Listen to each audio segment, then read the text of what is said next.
Hey everyone, welcome back to Corporate Decoder, the place where we uncover the secrets that keep corporate giants in motion. And trust me, this latest filing from Mesabi Trust has a few interesting little nuggets that will make your ears perk up.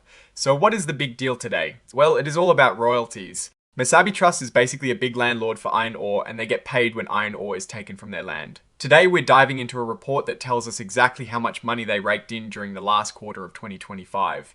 Before we dive in, if you want to stay ahead of the curve and understand these corporate filings without sounding like you need a nap, make sure you are subscribed. We also have a fantastic Discord community linked down below where we break down these kinds of insights together. Alright, let's get straight to it. On the 30th of October of 2025, Mesabi Trust got its hands on a report from Cleveland. Cliffs Incorporated, their tenant, if you will. This report is all about the iron ore shipments that happened out of Silver Bay, Minnesota during the quarter that ended on the 30th of September. 2025. Think of it like getting your rent check and a statement of how much business your tenant did to earn that rent. The big news here, as you can see, is that Mesabi Trust announced they received a royalty payment of a cool $4,005,142 on the 30th of October 2025. Now that is a significant amount, and it comes as a result of iron ore being shipped from Mesabi Trust lands. Let's break down how they got to that number. The report from Cleveland.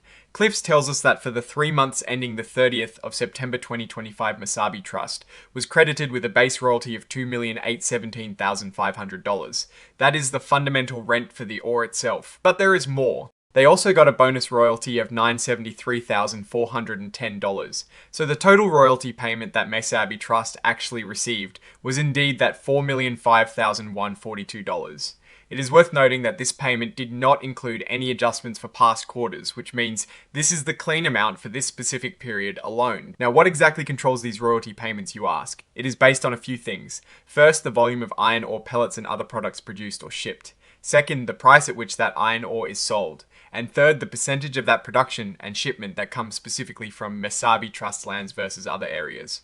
In the third quarter of 2025, Mesabi Trust was credited with 987,370 tons of iron ore shipped. That is a slight increase compared to the 972,154 tons shipped in the same quarter of the previous year. So volume is up just a little bit. Interesting note here, Cliffs also reported 3 sale transactions of iron ore pellets shipped to a single third party during September 2025. These are still undergoing a thorough review. This might mean a few things like they want to double check the price or the specifics of the deal. Also important is that the reported royalty calculations are based on prices that can still change. This means the final numbers could be adjusted later if the prices fluctuate. Now here is the part that really makes this interesting and something investors always need to keep an eye on. The volume of iron ore shipped can swing wildly from quarter to quarter and year to year. Why? Well, it is a mix of things. Cliffs might decide to idle operations at North Shore Mining, which they've done before, for instance from May 2022 to April 2023.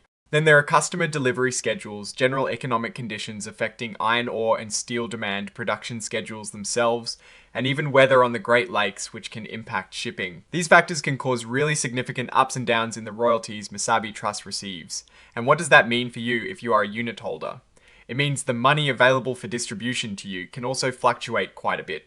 The trustees of Mesabi Trust can't predict these swings. So just because they had a good quarter doesn't mean the next one will be the same. Past performance is truly not indicative of future results in this kind of business. Now, as with most public company filings, we have to talk about the forward-looking statements. This section is essentially the company's way of saying, hey, we're making educated guesses about the future, but things could change, and we're covered if they do. They're talking about potential production, prices, shipments, and royalty amounts. They acknowledge that actual results could be very different due to all sorts of risks like economic downturns, wars, tariffs, changes in customer demand for steel and iron ore production issues, environmental concerns, and global events. They also specifically mention that any future production curtailments or idling of North Shore operations, which the trust might have little to no prior notice of, could seriously impact royalty income and the cash available for distribution to unit holders. It is a reminder that this is a business with a lot of moving parts outside of Mesabi Trust's direct control. And who is signing off on all this? Well, on behalf of Mesabi Trust, the document is signed by Sebastian Hidalgo, Assistant Vice President for Deutsche Bank Trust Company Americas, who serves as the corporate trustee for Mesabi Trust. This is pretty standard for trusts like these, where a financial institution acts as the trustee to manage things on behalf of the beneficiaries or unit holders. They're essentially the fiduciaries making sure the trust operates according to its governing documents and the law. This signature on the 31st October 2025 confirms the report has been officially submitted. So, what is my take on all this? The core of Mesabi Trust's business is pretty straightforward. It is collecting royalties from iron ore. The good news is they had a solid quarter with a decent increase in ship tonnage and a healthy royalty payment of over $4 million. This shows that even in what can be a volatile industry, there is still demand for the resources from their lands. However, the major weakness remains the inherent unpredictability of the industry and the reliance on Cleveland. Cliff's operations and market conditions. Those forward-looking statements are not just legal jargon, they are a clear signal of the significant risks involved. Factors like global economic health, steel demand, and even geopolitical events can drastically affect their income. The fact that royalty calculations are subject to change and the specific mention of third party sales under review also adds a layer of uncertainty. The key opportunity for Mesabi Trust lies in continuing to benefit from strong iron ore markets and efficient operations by their tenant. The risk is clearly any downturn in demand or operational disruptions by Cleveland Cliffs. My conclusion is that Mesabi Trust offers a way to invest in iron ore royalties, but it comes with a significant amount of risk due to external factors. The strategy is passive income for unit holders, but it is a passive income stream that can be quite choppy. It is definitely not a set it and forget it kind of investment without understanding the underlying volatility. Alright, that is our breakdown of Mesabi Trust's latest filing. What is your take on these numbers and what they signal for the company's future? Drop your thoughts in the comments. If this analysis was valuable, hitting that like button really helps, and subscribe for more deep dives. Don't forget to check out the Discord in the description. Thanks for watching, see you next time.